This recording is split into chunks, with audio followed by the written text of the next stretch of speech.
All right, today we've got a fascinating story for you. It's about how a large language model, the same kind of AI that powers ChatGPT, has made a real honest-to-goodness discovery in pure mathematics. It's all thanks to a new system called FunSearch. And believe me, it's changing how we think about the limits of AI and even human creativity. So, to really get what's going on here, we have to talk about a puzzle that has been a thorn in the side of mathematicians for decades. It's called the CAPSET problem. And when a guy like Terence Tao, who's one of the greatest living mathematicians and a Fields medalist, calls it his favorite open question, yeah, you know it's a really big deal. So that's the big mystery we're diving into. What exactly is this super difficult problem? And more importantly, how on earth did a brand new AI system manage to find a solution that humans have been searching for ages? To really appreciate just how big of a breakthrough this is, we first have to wrap our heads around the puzzle itself.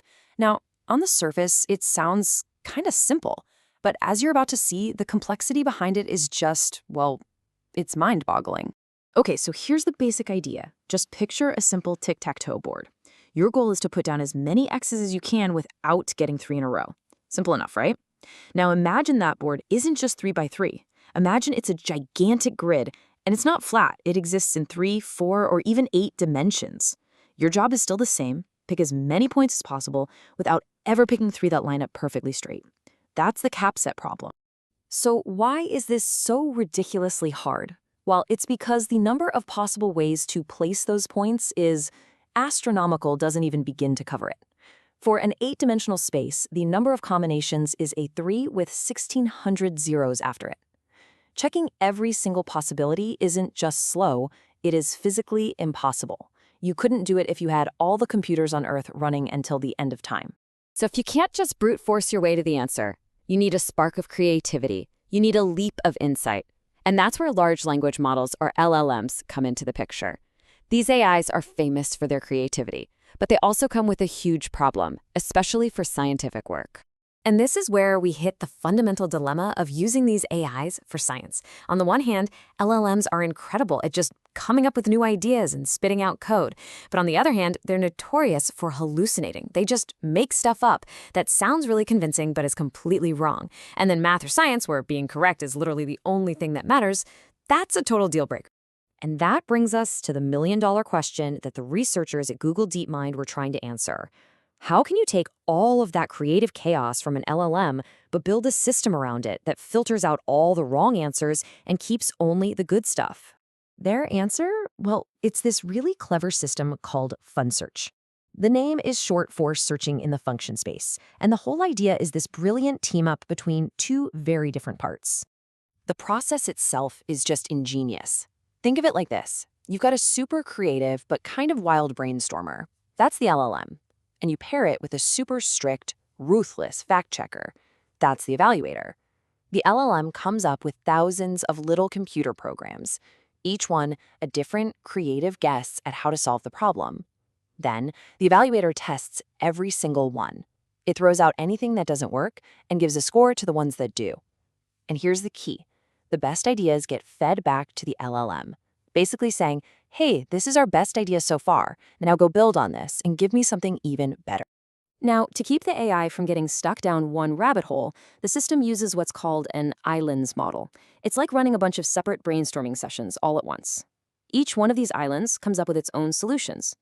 Every now and then, the system checks in, gets rid of the islands that aren't making any progress, and starts new ones using the best ideas from the most successful islands. It's literally evolution in action, but for computer programs. Okay, so they built this incredible system. They pointed it right at the CAPSET problem. Let's see what happened. The results are they're stunning. In the lower dimensions, FunSearch actually rediscovered the best solutions humans had already found, all on its own. But then, look at dimension 8. The biggest CAPSET mathematicians had ever been able to build had 496 points. FunSearch found one with 512. That's a new world record. 512. For the very first time, an LLM was used to find a new, verifiable piece of scientific knowledge for a famous, unsolved problem in math. But you know what? The story gets even better. Because here's the most important part of this whole story. FunSearch didn't just give us an answer. It didn't just spit out a list of 512 coordinates. No, it produced a computer program, a recipe that explains how to find that set. And because it's a program, humans can read it, we can understand it, and we can learn from it. And this is where things go beyond just an AI finding an answer. This is where it becomes a real collaboration between human and machine intelligence. So, when the mathematicians actually looked at the code that FunSearch wrote, they saw something they had never thought of before. The program was building this set using a deep underlying pattern, a kind of hidden symmetry in the problem itself. In mathematics, finding a new symmetry is a huge deal. It's like you've been trying to solve a maze, and suddenly someone shows you a secret passage you never knew existed. It reveals a shortcut, a more elegant way to get to the solution. This, right here, is the real breakthrough. The AI didn't just solve the problem for us, it taught the human experts a whole new way of thinking about the problem. They took the AI's insight about this hidden symmetry and used it to unlock even more progress on other related math questions. Okay, so FunSearch can discover new mathematics. That's incredible, for sure. But does any of this have an impact outside of theoretical math? Does it have any practical use? The answer is a huge yes, and this is where you see the true power of this method. This is always the big question, right? So what? Well, the team took the exact same FunSearch system and aimed it at a classic real-world problem called online bin packing, which is all about making things more efficient. The problem sounds simple. You've got a bunch of items of different sizes, and you want to pack them into the fewest number of bins or boxes possible. This is a huge deal for everything from loading delivery trucks to managing server space in data centers. The common methods we've used for years, first fit and best fit, are pretty good, but just look at the FunSearch results. On the Webull data, which is designed to mimic real-world scenarios, it took the waste from nearly 4% all the way down to just 0.2%. That's not a small improvement. That's a massive leap in efficiency. And again, because FunSearch gives us readable code, we can actually understand its logic. The strategy it came up with is surprisingly clever. Instead of just being greedy and always picking the tightest possible fit, it actually thinks ahead. It actively avoids creating those tiny, useless gaps, and instead prefers to leave bigger, more useful spaces open for items that might show up later. It's a much more strategic, forward-thinking approach. So where does that leave us? We have a system built around a creative but totally unreliable LLM that, when paired with a strict fact-checker, managed to discover new, verifiable knowledge for a problem that had stumped humans for decades. This really feels like the start of a new era of scientific discovery.